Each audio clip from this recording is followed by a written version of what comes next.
بینەر و بیسەر عزیزەکانم لە شوێنێکن سڵاویتان لێبێت و ئەم کاتتان باشی وادارم ئەمڕۆ ڕۆژێکی خۆشتان بەڕێ کردبێ. بۆ ئەمڕۆ میوانداری زۆر بەڕێز دکتۆر ئەکرەم میهردادمان کردووە کە بەڕێزیان نووسەر و ڕووناکبیرن لە هەمان کادا مامۆستای زانکۆش بوون. ئەمڕۆ لای ئێمە میوانە قسە و باسەکەین لەسەر پاراستنی زمانی دایک. دکتۆر گیان سڵاوت لێبێ بەخێربەی سەر و سەرچاو. زۆر سپاس بۆ ئەوەی کە ئەمڕۆ میوانی پرۆگرامی ئێواری سینەمانی بوو. مەمنونم، زۆر سپاس. دکتۆر ئەکرەم لەو دەستپێکەم بزانم وەکەزانین کە چەند ڕۆژێک پێش ئێستا ڕۆژی زمانی دایک بوو کە لەسەر هەمومان زەڕورەکە ڕۆژی زمانی دایک بەرز و پیرۆز ڕاگرین، هەوڵ بین کە ئەم ڕۆژە بە جوانی بمێنێتەوە، یادی بکەینەوە و هەوڵ بین کە مناڵەکانمان فێری و زمانی دایک بکەین و ئەم زمانی خۆمان کاتای سەپاراستومانە زیاتر بیپارێزین. بۆ بزانم پرسیاری ئەوە لە یەکەم کام بزانم زمانی کوردی گرنگە؟ ئەگەر گرنگە بۆچی گرنگە؟ زۆر سپاس بۆ میوانداریتان. ڕۆژی زمانی دایک لە هەموو خەڵکی کوردستان و گەلی کوردستان پیرۆز بێ. بە بڕوای من زمانی کوردی یەکێکە لە زمانە گرنگەکان. بەڵێ. ئەم قسەیش کە ئیکەم ینی تەنها بڕوای من نییە، بەڵکو زۆرێک لەو کەسانەی کە لە وڵاتانی تریش لەسەر مەسائلی نەتەوایەتی لەسەر پرسەکانی نەتەوایەتی شتیان نووسیوە و تەنانەت تیۆرمەندەکانیش تەنانەت زاناکانی بواری نەتەوایەتیش ئەڵێن لە ڕۆژهەڵاتی ناوەڕاستە گرنگترین زمان کە تایبەتمەندی خۆی و پاکژی خۆی و سربەخۆیی خۆی پاراستووە لە بەرامبەر زمانەکانی ترە زمانی کوردیە. سەرڕاوی کە کورد دەوڵەتیشی نەبووە، ئەوانی تریش دەوڵەتیان هەبووە، بەڵام زمانی کوردی یەکێکە لەو زمانانەی کە بە ڕاوەستاوایی و بە بەهێزی و بە فراوانی ماوەتەوە. بزانین زمانی کوردی بۆ گرنگە. یەکەم شت لە ڕێنووسەوە دەست پێکەین، ئەوەی عەرەبیاڵی ئیملا. نەتەوەی کورد تەنیا نەتەوەیەکە لە ناو نەتەوە ئیسلامەکانی غەیری عەرەبە، یعنی هەر لە هیندستانەوە بیگرە هەتا ئەگاتە تورکیا، ئەمانە هەمووی ئەو نەتەوە ئیسلامانن کە غەیرە عەرەبن، نەعەرەبن. بەڵێ، زۆر ڕاستە. تەنیا نەتەوەیە کە ڕێنووسی خۆی هەیە و ڕێنووسەکەی عەرەبی نییە، کوردە. هیندەکانی ئیسلامەکانی هیندستان زمانی هیندی تا ئێستا بە ئیملای عەرەبیە نووسن. پاکستانیەکان زمانی خۆیان بە ئیملای عەرەبیە نووسن. ئەفغانیەکان زمانی خۆیان بە ئیملای عەرەبیە نووسن. فارسەکان زمانی خۆیان بە ئیملای عەرەبیە نووسن. تورکەکانیش پێش ساڵی 1923 و 24 زمانی خۆیان بە ئیملای عەرەبیە نووسن. بەڵام کورد و بە تایبەتی لەم شارەی خۆمان لە سلێمانی لە ساڵی 1932 توانی ڕێنووسێکی تایبەت بە خۆی دروست بکە و لە ڕێنووس و ئیملای عەرەبی، کاڵێم ئیملا مەبەستمەوەیە بۆی هەر زمانە عەرەبیەکە بەکاربێنم، ئاینە ڕێنووس بۆ ئێمە ڕاسترە. ئێمە لە ساڵی 1932 لەسەر دەستی زانای گەورەی کورد تۆفیق وهەبی بەگ و دوایش لە ساڵانی سەرەتای چلەکان و ناوەڕاستی چلەکانە لەسەر دەستی زانای دیسان گەورەی کورد حسێن حوزنی موکریانی ئیملای کوردی یان ڕێنووسی کوردی دروست بووە. تەمەشاکە لە زیاتی فەتحا ئێمە بزوێن بەکارێنی، لە زیاتی شەددا وشەکە ئەنووسینەوە، ببوورە پیتەکە نووسینەوە، لە زیاتی زەممە واوێکی تردانی، لە زیاتی کەسرە یایەکی تردانی. ئەنجا تۆ تەمەشاکە فارس بەم دەوڵەتە گەورەی کە هەیبووە ئێستاش هەموو پیتەکانی زمانی عەرەبی بەکارێنێ. ئێمە هیچ کام لە پیتەکانی زمانی عەرەبی بەکار نایێنین. فارس دەنگی ڤ بەکارێنێ، بەڵام تا ئێستا بەنووسین نیانە. ئێمە هەمانە. بۆیە یەکێ لە سەرەتاکانی زمان ئەوەیە کە ئەم زمانە چۆن ئەنووسی ڕێنووسی زمانەکە چۆنە ئێمە بێ شانازی بەو دوو زانا گەورەمانەوە بکەین کە ئێمە ڕێنووسی تایبەتی خۆمان لە ناو هەموو نەتەوە ئیسلامە ناعەرەبەکانە هەیە و تاکە نەتەوەیەکیشین کە ڕێنووسی خۆمان هەیە بۆیە ئەم زمانەی ئێمە زمانێکی گرنگە گرنگ و دەوڵەمەند ئەنجام ممکنە هەنگێ کەس بڵێ ئەم پیتانە پیتی عەرەبین وەنیە بەعزی کەساڵێ ئەبجەدیاتی عەرەبی وانە ئەم پیتانە پیتی مشترێکی ئەم منتیقانن هەر لە زمانی فینقی و کەنعانی و زەردەشتی و ئاشووری و ئەکەدی و سۆمەرەکانە ئەم پیتانە هاتەوە بە تێپەڕبوونی زەمان وردە وردەشیەوەکەی گۆڕاوە ئێمە ئەوە لەوە دڵنیابین کە ئەم پیتانە پیتی عەرەبی ئیسلامی نی ئەمانە پیتە مشتەرەکانی مەبەستم حرفە پیتە مشتەرەکەکانی ئەم ناوچانن ئێمەش بە شێوەی خۆمان هاتوین گۆڕانکاریمان تێک کردووە زمان کردو بە ژ بامان کردو بە پ فێمان کردو بە ڤ مەسەلە حرفی ئەو حرفانەی کە حەوتیان لەسەرە ڕێ ڵێ یێ فەرز نیەتی زۆر ڕاستە عەرەبیش نیەتی دەی ئێمە هەمانە ئەمە ئەو کاریگەریەیە کە زاناکانی کورد لە ناو زمانە کردویانە و ناسنامەیەکی تایبەتی و شێوازێکی تایبەتی و تایبەتمەندیەکی کوردانیان بە زمانی ئێمە بەخشیوە و ئێمە سەرەتاکانی زمان کە ڕێنووسە سربەخۆیی خۆمان پاراستەوە بۆیە ئەم زمانە لەو بارەوە گرنگە هەنێکات ئەو پیتانی کە باسی شت کرد ئوستاز گەر کەسێک فارس بێ خود عەرەبی بێ عەرەب بێت مثلەن لە تەلەفوزکردنی شا بۆی نایەت مثلەن کەسێک لە تەلەفوزی شا هەنگێک کەس بۆیان بێ مەسەلەن فارسەکان بەعزێ جار بۆیان نییە فارسەکان بۆیان نیەت بەڵام نیانە لە فەرهەنگان نیانە لە قاموسی خۆیانە نیانە ئێمە هەمانە مانای وایە ئێمە ئەم زمانەمان سەر لە بەرجارێکی تر دروست کردوەوە چاکمان کردووە دەستکاریمان کردووە چکە لە بیرمان نەچێ زمان هەر بنیادە کۆنەکە نییە هەر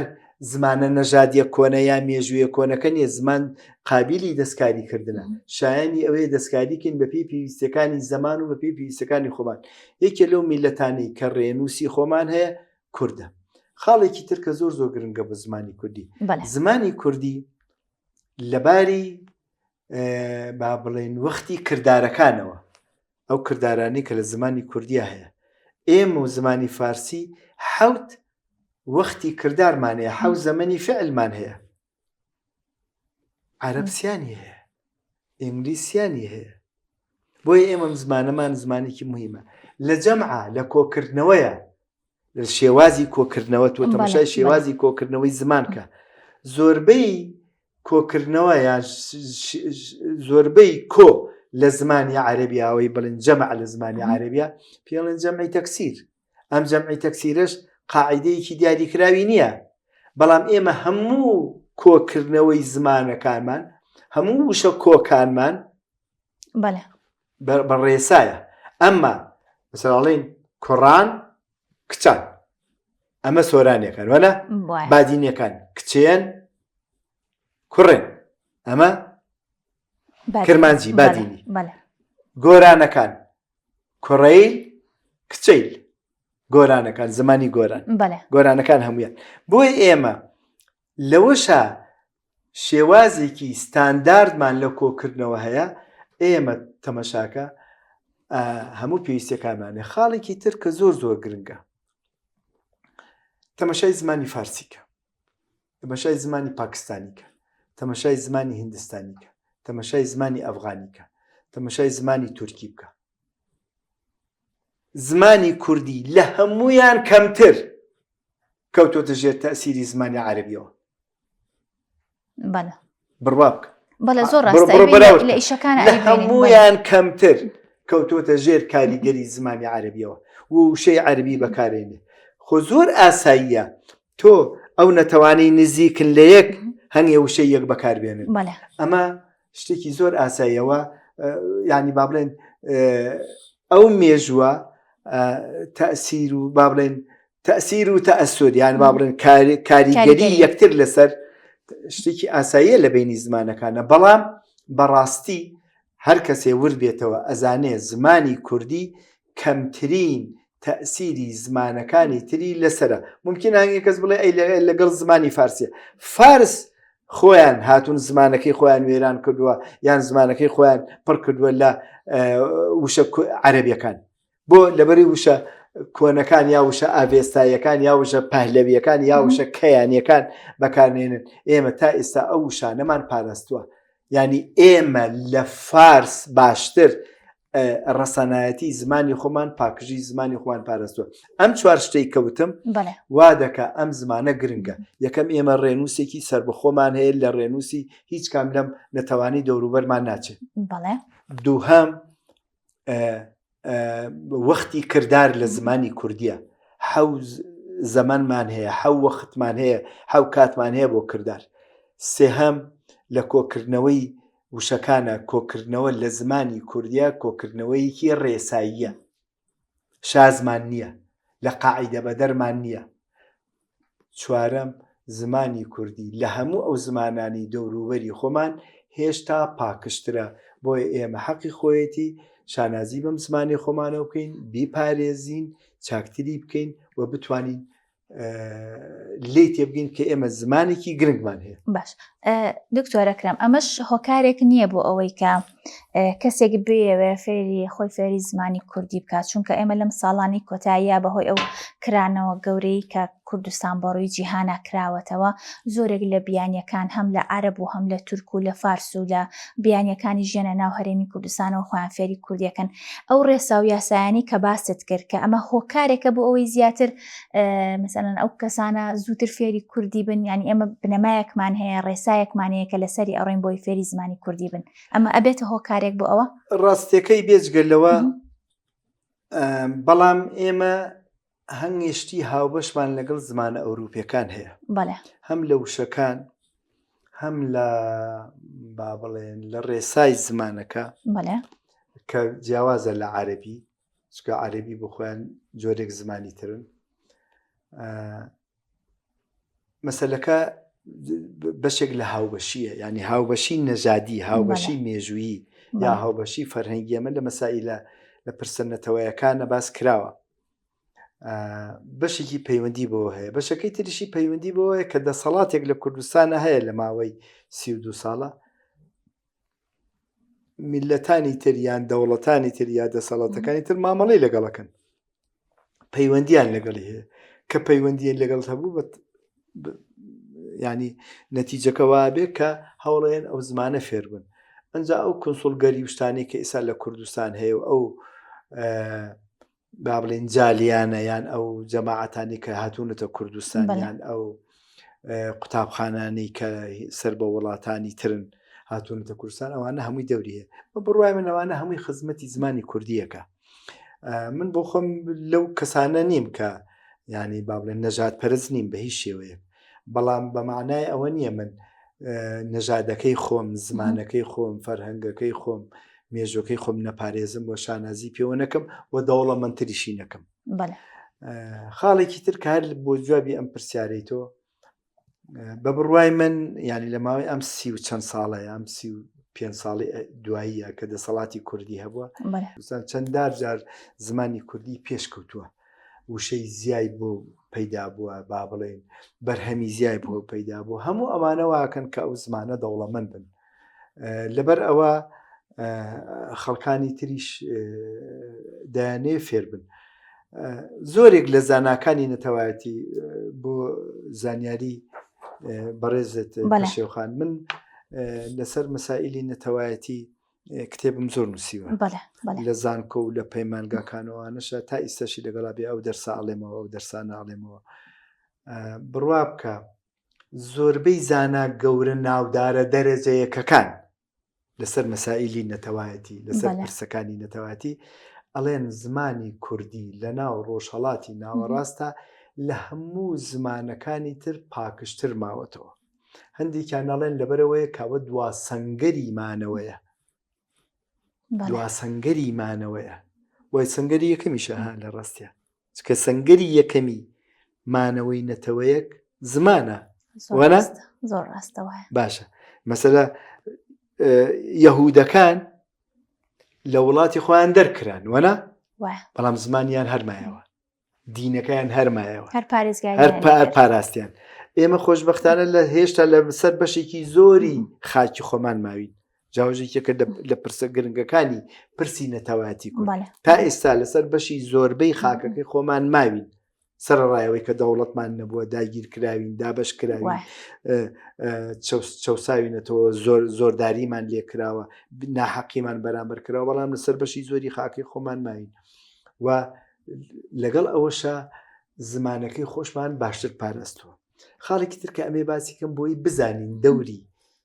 ئەم هەرێمە مەبەستم هەرێمی کوردستانە و دەوری ئەم دەسەڵاتە چەند گرنگە بۆی ئەم زمانە پێشکەوتووە تۆ تەمەشای کوردی ڕۆژهەڵاتکە کوردی ڕۆژهەڵات ئێستا زۆربیان وەکو ئێمە نووسن وەنا وەکو ئێمە بیرەکەنەوە ئەمە دەلایل لەوەکە کە دەسەڵات و وا بڵێن چوارچێوەیەکی سیاسی دیاریکراو چەند تەسیری هەیە لەسەر زمانەکە هەموو ئەم شتانەی کە باسم کرد تا ئێستا زمانی کوردی بە ڕاوەستاوی ئەمێنەوە خاڵێک کە ئەمێ باسی کەم پێم خۆشە زۆربەی خوێنەواری کوردەمە بزانێ ئێمە دوو فەرهەنگی زۆر گەورەمان هەیە بەڕاستی یەکیان هەمبانەبۆرینەی مامۆسای گەورە و زانای گەورەی هەژاری موکریانیە ئەوەی تریشان فەرهەنگی کوردستانی زانکۆی کوردستانە زانکۆی سنە فەرهەنگیکیان هەیە فەرهەنگی کوردستان چوار بەشە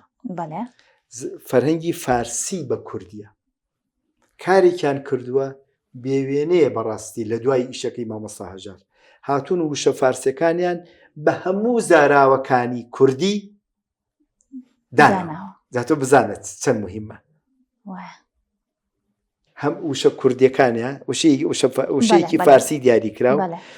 چەند وشەی کوردی هەیەی بەرامبەری چەند وشەی کوردی هەیە هەمویان داناوە جاواتر ئاماژەیەکە بۆ دەوڵەمەندی زمانی کوردی بەڵێ ڕێک مەسەلەکە ئەوەیە من لە دوای ئەو فەرهەنگە زانیم کە زمانی کوردی چەند زمانێکی دەوڵەمەنە خەوشەکە ئەوەیە کەمایەسەکە ئەوەیە بەداخەوە خەڵکی کوردیان خوێنەواری کوردیان و سەری کورد ئەم وردەکاریە نازانن ئێمەمانان ئیشمانەکە ئەم وردەکاریە بە خەڵک بڵین و بڵین زمانی کوردی بابەگیان زمانێکی گرنگە زمانی خۆمان پێ زمانێکی کەم نەبێ زۆر ڕاستە بزانم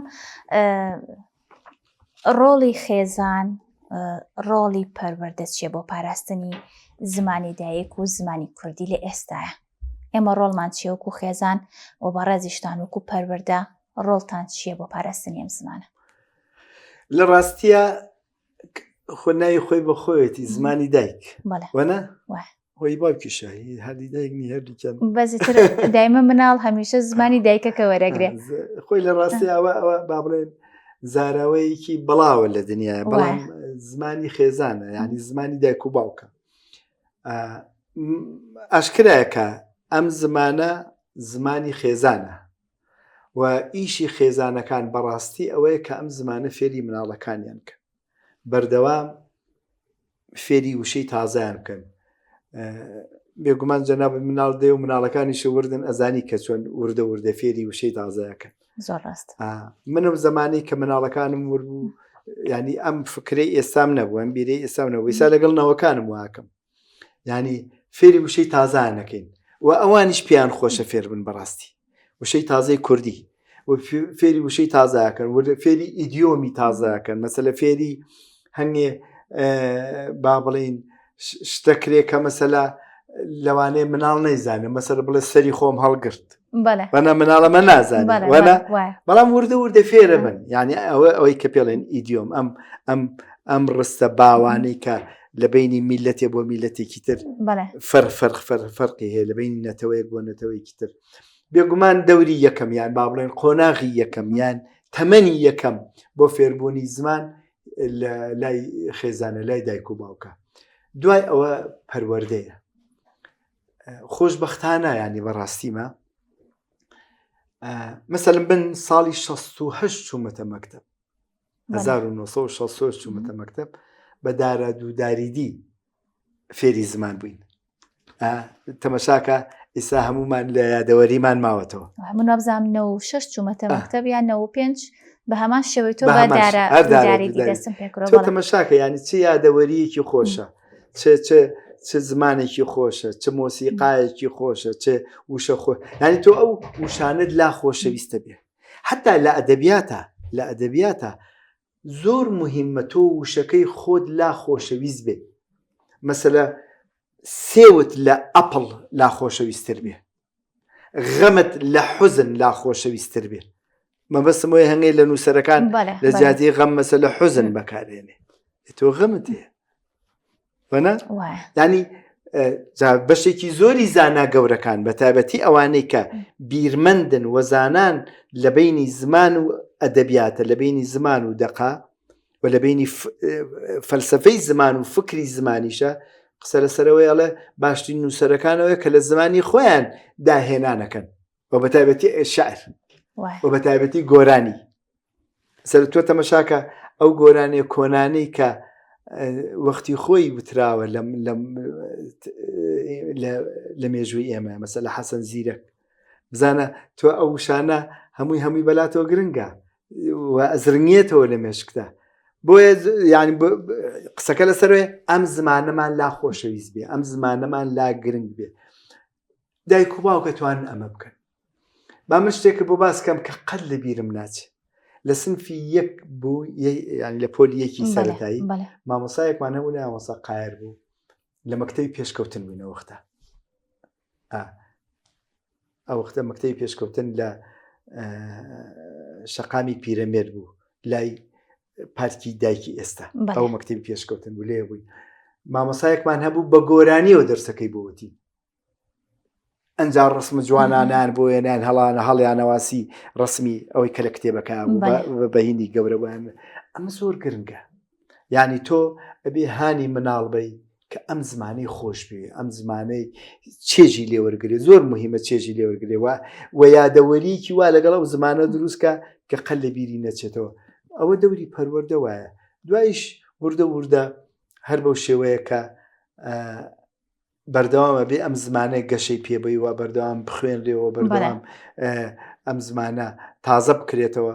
بۆیە بەڕاستی دەوری پەروەردە ئەوانە گرنگە زۆر باش بزانم دکتۆر ئەکرەم بەڕێزت و ئاماژەت پێکرد کە چەندان کتێبت هەیە کە نووسیوتن دەستت خۆش بە هیوادارم چاوەڕێ بەرهەمی نیو جوانترت لێ یەکەم هەنێک لە بەرهەمەکانم بۆ نمونەوتت عیرفانی نووسیوە ئەدەبیاتت نووسیوە مەسەڵ شعر نووسیوە بزانم ڕۆڵی ئەدەبیات هونەر زمان شانۆ لە ئێستاە کە ئەمانە کاریگەری ڕاستەو خۆی هەیە لەسەر گەنج بە تایبەتتری وە خەڵک حەزەکە بۆ نمونە لە ڕێی گۆرانیەکەوە لە ڕێی شانۆیەکەوە فێری هەنێک بابەتی نوێ ئەبێ فێری هەنێ وشەی نوێ ئەبێ ئەمانە کاریگەریان وەکو میدیا لە ئێستاە کە دەستگایەکی زۆر هەیە میدیایەکی زۆر هەیە لە هەرێمی کوردستان ئەمانە کاریگەریان چۆن ئەبینی و تا چەند کاریگەریان هەیە لەسەر پاراستنی زمانی دایک سەرەتای ئەو کاریگەری لە فۆلکلۆر و دەستپێکە بەڕاستی لە ئەدەبیاتی فۆلکلۆر و دەستپێکە کە هیچ میلەتێک نییە نەیبێ هەموو میلەتێکێتی میلەتی کوردیش نەتەوەی کوردیش بێگومان فۆلکلۆرێکی زۆری هەیە لە چیرۆک و لە داستان و لە گۆرانی و لە مەقام و لە لاوک و لە حەیران و لە بەسەرهات و لە مێژ زۆر هەموو ئەوانە ئەوەی کە تا ئێستا کراوە کورد ئەوانەی هەمووی پاراستوە سەرڕای ئەو ڕابردووە ناخۆش و داگیرکاری و دابشکاری کە بەسەر کوردستان هاتووە زۆرێکیشمان لێ دزراوە بەڵێ زۆریشمان لێ براوە ئەو برانە لە بینی نەتەوەکانە شتێکی ئاساییە ها ینی زۆربەی نەتەوەکان ئەو شتانیان لە یەک بردووە چ لە ئاواز چ لە گۆرانی چ لە بەسەرهات چ لە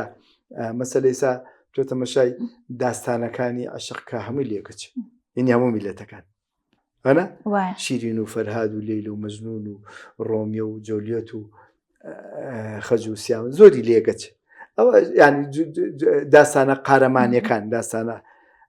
حەماسیەکان زۆری لێگەچ ئەو تا ڕادەیەک ئاساییە بەڵام قسەکە لەسەر پاراستنە ئێمە بناغەکەمان مێژووەکەمان فەرهەنگەکەمان ڕابردووەکەمان پاراستووە باشیشمان کردووە دوایی کە سەردەمی تۆمارکردن دێت سەردەمی تۆمارکردن دروست نازانم لە ساڵی چەندەوە سەردەمی تۆمارکردن دێت ئەوەی من بزانم تر لە بابەتایری هەمەدانی و تۆمارکردن دەستپێکە یعنی لە 1000 و ئەوەنگە ساڵ پێش ئێستا ئەم تۆمارکردنە لە ناو کووردا چکە دەقماوە وەنە تێکستمان ماوە دەقمان ماوە ئەوانە باش تۆ تەمەشایەکەی بەڕاستی تا ئێستا ئێمە بێجگەل لەوەی کە وشە کوردیەکانمان پاراستووە مێژۆ کوردەکەمان پاراستووە زمانە کوردەکەمان پاراستووە بەڵام هەوڵمان ناوە جۆرێکیش لە با بڵێن کێشی شعری تایبەت بە خۆمان بکەین مەسەلەن کێشی ئاڤێستاییمان هەیە کێشی پەنجەمان هەیە کامە لە بابەتایرەوە ئەمە هەیە بەڵێ کووردە کێشی کارپێڵن کێشی ئاڤێستایی کێشی ئاڤێستاییمان هەیە مەقامی تایبەتی خۆمان هەیە دەستگای مۆسیقی خۆمان هەیە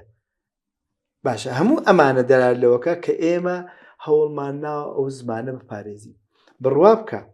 ئەگەر کەسێکی مۆسیقیمان لەگەڵا بواە من پێمەوت کە ئێمە زۆربەی زۆری ئاواز و مۆسیقا و گۆرانی و بەیت و دەستگای مۆسیقی و لاوک و حەیران و هەموو ئەو بەسەراتانەمان پاراستووە زۆریش پاراستومانە دەڕەم بێ ئەمە لە سلێمانیە زۆر دیار نەبێت چکە سلێمانی تازەترین شارە لە کوردستانە تازەترین شاری کوردستانە لە هەموو شارەکان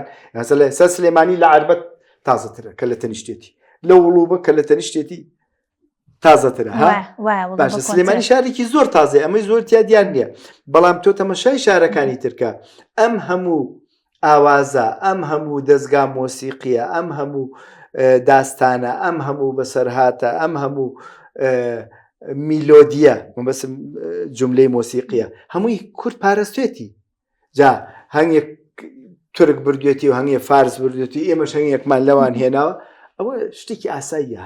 دەبینی میلەتانە شتێکی زۆر سەیر و عەجایب نیە شتێکی ئاسایە بۆیە ئەمە دەوری هەیە دواییش کە یەتە سەر ئەدەبیات بە معنە نووسراوەکەی ئێمە خۆ لە خۆڕانی سلێمانی کراوە بە شاری ئەدەب لە یۆنسکۆیە وەنیە زۆر ڕاستە بەرتیلی نییە و واستەشمان نەکردو ئەخۆ بەڕاستی بەتەکید یان لە خۆڕانی سنەکراوە بە شاری مۆسیقا و گۆرانی خۆ ئێمە لە چاو میلەتانی دەوروبەریان لە هەمویان لاوااسترین لە باری سیاسی و کاریگەری سیاسیەوە لەسەر جیهان وەنا لەسەر دەستگا جیهانیەکە بەڵام تۆ تەمەشاکەی دەلالە لەواکە کە ئێمە کۆگایەکی بەهێز مەخزنێکی بەهێز با بڵێن دێرینەیەکی بەهێزمان هەیە لە ئاوازە لە مۆسیقایە لە گۆرانیە لە شیعرە لە ئەدەبیاتە هەموو ئەوانە وایان کردو کە ئەو زمانە هێشتا بەهێز بمێنن ڕاوەستاو بمێنن پاکش بمێنن ئەو هەموو با بڵێن وەسف و مەدح و سەنایی کە زمانی کوردیمان کردووە ئەوە دەوری ئەو ئەدەبیاتەیە دەوری ئەو مۆسیقایە دەوری ئەو گۆرانیە دەوری ئەو شیعرانەیە کە زۆرمان کردووە خاڵێکی تر کە زۆر گرنگە کەمێ باسی کەم نەوەی ئێمە لە دوای ڕاپەڕی یعنی ئەم نەوەی با بڵێن ئەوەی کە موالیدیان 67 سەدەی پێشووە لە ئەو نەوەیە یان کۆتایی پەنجاکان تا ئێستا ئەم نەوەی ئێمە کارێکمان کردووە بەڕاستی شایانی بەسە زۆر جار من لە گەڵ کۆڕ و سمینار و برادەرەکان ئەڵێم ئێمە بە زمانی خۆمان هەموو شێوازەکانی بیرکردنەوەی جیهانیمان باس کردووە جا چ بە وەرگێڕان بێ چ بە نووسین بێ ئەم نەوەی ئێمە ئەوەمان کرد بەڕاستی پێشنەوەی ئێمە ئەمە نەبوو زیاتر ئەدەبیاتە بوو وەنا یا هونەر هەبوو ئەدەب هەبوو لەگەڵ هونەر هەبوو بەڵام نەوەی ئێمە بیر و لێکۆڵینەوە و فکر و فەلسەفە و یا جار کاڵم بیر لە هەموو مەجالەکان ینی بیری مێژویی بیری فەلسەفی بیری سیاسی بیری نەتەوایەتی بیری ئێستاتیکی جەمالی بیری عیرفانی بیری هەموو بیرەکان یعنی هەموو شێوەکانی بیرکردنەوەی قۆڵ مەبەسم بیرکردنەوەی جددیە بە زمانی کوردی لەم 30 ساڵی دواییە ئەم نەوەی ئێمە بەڕاستی یەکێک لەو شتە شانازیە کە کردویانەوە کارێکی گەورەیان کردووە بناغەیەکی بیرکردنەوەی قوڵ یان مەبەستم لێ کۆڵینەوەیە لێ بیرکردنەوەیکی قوڵمان لە هەموو ئەو مەجالانە بۆ نەوەکانی دوای خۆمانیشتۆ و بە زمانی کوردیش زۆر ڕاستە ئەم مەسەلەیەکی مهمە بەڕاستی بە دنیایەوە دوپرسیانم دکتۆر ئەکرەم پێم خۆشە بزانم وەکو ئەگەر نامەیەکی کورد بڵێ پەیامێکی کورد بۆ ئەو کەسانەی لە ئێستایە قسەم لەسەر باسی جیلەکەی خۆتانت کرد باسی ئەم جیلاکەن جا جیلی ئێمە لە بینی جیلی ئێوە ئەم جیلە نوێ گیری خواردووە خۆمان هێگلایکەینەوە لە ڕاستیە گیرتان نەخواردووە ینی لەو بینە هەنگشتی حازریشتان نەتوتە بەڵێ لە ئێوە بەرهەممان وەرگرتەوە لەم جیلە نوێش بەرهەم وەرەگرین وەکو پەیامێک وەکو نامەیەکی کراوە بۆ ئەم جیلە نوێ کە زۆرێک لەم جیلە نوێ لەگەڵ ئەوەی کە جێگەی دڵخۆشیە کە لەگەڵی زمانی کوردێکی زۆر باش ئەزانن لەگەڵ ئەوەشە هەندێک زمانی دیکە هەوڵ ئەیان فێر بن بۆ نمونە لە ئێستای جیلی ئێستا زۆرێکیان ئینگلیزێکی زۆر باشەزانن تورکێکی زۆر باشەزان عەرەبێکی زۆر باشەزان کە ئەمە وای کردو کە جێگەی خۆشحاڵیە کە لەسەر زمانی یعنی وایان نەکردووە کە لەسەر حسابی زمانی کوردی زمانەکانی دیکە فێر بن زمانی کوردێکی باشەزانن اینجا زمانەکانی دیکە بزانم اینجا لە ئێستاە زۆرێک هەوڵیان ناوە کە زمانی کوردی بپارێزن بۆ نمونە لە ڕێگەی میدیاوە بێ لە ڕێگەی پۆدکاستەوە بێ لە ڕێگەی پەیامێکەوە بێ لە سوشیال میدیا کە ئێستا زۆرێک ئێمە هەمووان سوشیال میدیا کاریگەری هەیە لەسەر ژیانی تاک لە ئێستاە بزانم تۆ پەیامت چیە بۆ ئەو گەنجانە پەیامت چیە بۆ ئەو کەسانە کە هەوڵ ئەیەن زمانی دایک و زمانی کوردی بپارێزن وڵای یەکەم پەیامم بۆ حکوومەتی هەرێمی کوردستانە باشە ڕاستی من لەو کەسانشم کە دەنگمەگاتە دەسەڵاتدارانی کورد دەسەڵاتی کوردی بەڕێی من ئەبێ جددیتر پەیگیرتر و هەمەلایەنەتر و فراوانتر ئەم مەسەلەی زمانی یەکگرتووە دیسان بێنێتەوە بەرباس و لێکۆڵینەوە و خەڵکی بۆ دانێ خەڵکی تایبەتی بۆ دانێ هەم لە زانکۆکان هەم لە خوێندنەوەی باڵێ خوێندنی باڵەکە کاتە خوێندنی سەر و زانکۆ ئەمە مەسەلەیەکی گرنگە مەسەلە ئێمە لە ناو کوردستانە چەند لە هەرێمی کوردستانە بەتاوێت چەند شێوەزارمان هەیە من ڕام وایە ئەم شێوەزاری کە تا ئێستا کە لە کۆتایی شەستەکانەوە تا ئێستا شێوەزاری خوێندنە لە کوردستانە کە شێوەزاری زیاتر سۆرانیە یان زیاتر سلێمانیە بڵێوە ئەمە بمێنێتەوە